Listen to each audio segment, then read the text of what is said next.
Welcome to Voodoo Absolute. Folks round these parts call me Mama Aimee. Look like you got something on your mind, child. Come on in, take a look round.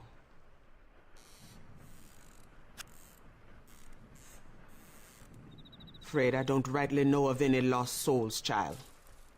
The folks who moved in down the road best be moving on.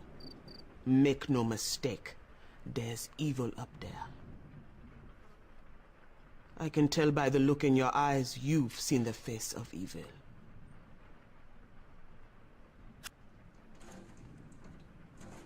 I'm sure by now someone has told you about the curse of the evil Mr. Crown. I'd be happy to tell you more, but I don't much care for charity. The rain has been keeping me from restocking my inventory. How about you go fetch me some items for my display here? You do that, and I may teach you a little voodoo.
Something I can do for you, stranger?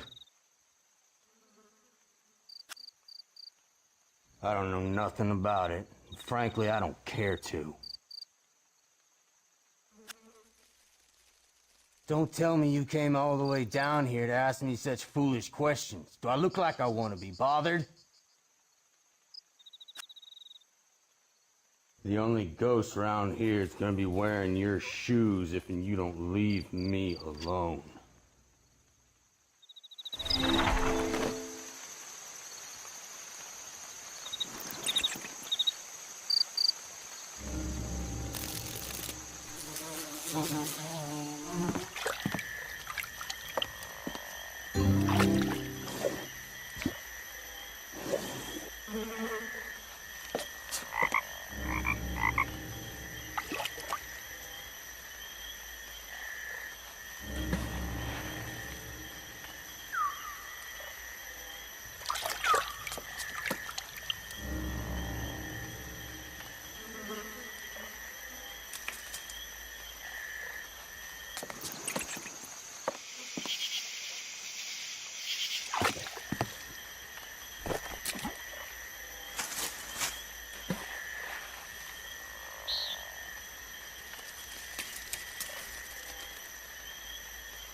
Thank you for running that errand, Detective. Why don't you take this as payment?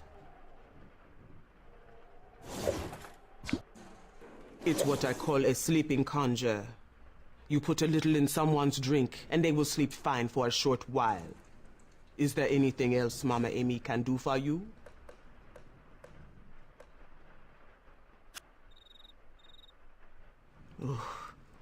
Just hearing that name makes my blood run cold.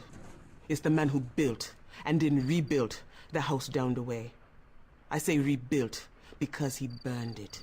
He burned it to the ground with the screams of his 13 crewmen inside. He didn't want them knowing where he'd hid the treasure.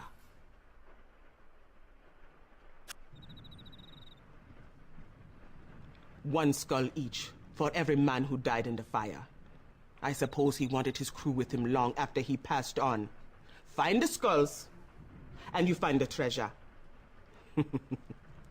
I reckon that nasty old Mr. Crown is keeping watch over what he don't want found.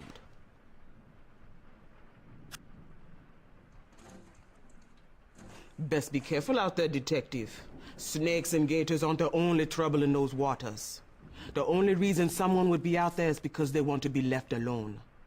I'm afraid you'll have to tell that Mrs. Lawson that no one has seen nor heard from her missing husband.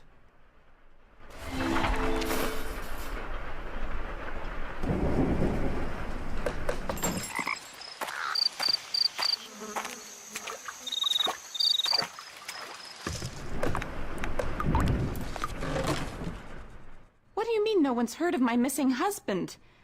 I've posted signs around town and it's all over the paper. Marcus wouldn't have simply wandered off and left my daughter and I alone. It was his idea to move here in the first place. I'm sure those crazy locals had something to do with it.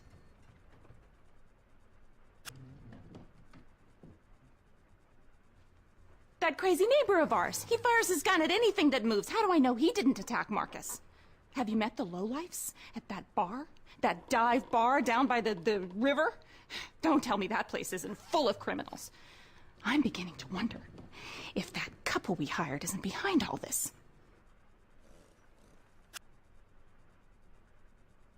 There's something shady about them.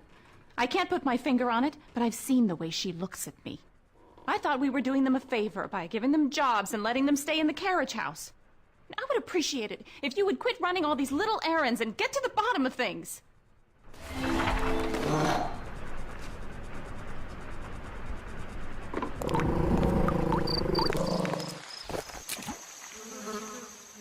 Looks like that rain's here to stay this evening. How goes the investigation, detective? The dark magic is not something I recommend fooling with, detective. You best be keeping an eye out for missing Mr. Lawson. And keep the other eye off me and my wife. That includes peeking round the corner where we're staying. That carriage house is going to stay locked. I told you everything I know, and you best be respecting our privacy. Well, I don't believe in ghosts, but that place makes me uneasy. Funny you ask, though. The only time I seen it open was the morning after Mr. Lawson disappeared. You can't be thinking that some ghost come out of his grave and went after him.